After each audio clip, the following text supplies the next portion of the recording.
I wouldn't term it historic moment simply because that though he is coming to power, he is coming with an underwhelming majority. Someone who on the floor of the House had said he would get more than 400 seats and BJP in itself would get 370 seats, is a man who has been morally defeated and politically defeated.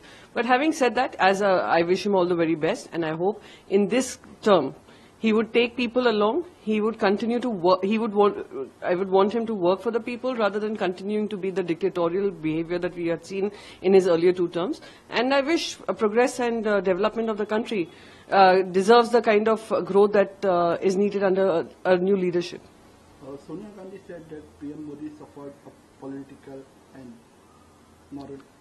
Absolutely. Like I said in my earlier comment, it is a defeat of a Prime Minister who was overconfident, who had become arrogant. All his ministers had become arrogant. They started to believe that they're not accountable. And we must remember, this election wasn't just fought by political parties in the BJP and NDA allies. It was fought along with their important political tools like Enforcement Directorate, Income Tax, CBI, Election Commission of India, and various other agencies, the media, and various other agencies that were supposed to perform democratically, constitutionally, compromised. So the political toolkit that was used by the Bharatiya Janata Party today stands defeated.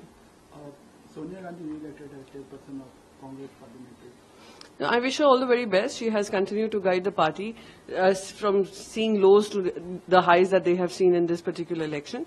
I wish her all the very best, and I continue to hope that as opposition we will hold the government accountable every single time that they go against the mandate given to them or against the will of the people of this country. Mamata Banerjee said that she will not attend that swearing ceremony today, and even Jairam Ramesh, Congress leader, said we haven't received any invitation. If we receive, we will think. Yes, so I think the Congress has just declared that Mallikarjun Kharge ji would be attending the swearing-in ceremony. And yes, the invitations have come too late, have come grudgingly, and I can totally understand a man who was so full of ego and so full of arrogance for having to take opposition along now, including now even his NDA allies, because BJP in itself is not the single largest party, is the single largest party but has not attained simple majority. So having said that, I'm hoping that post this oath-taking is just ceremonial. It is what he does and how he works under a new constituted parliament would be interesting to watch.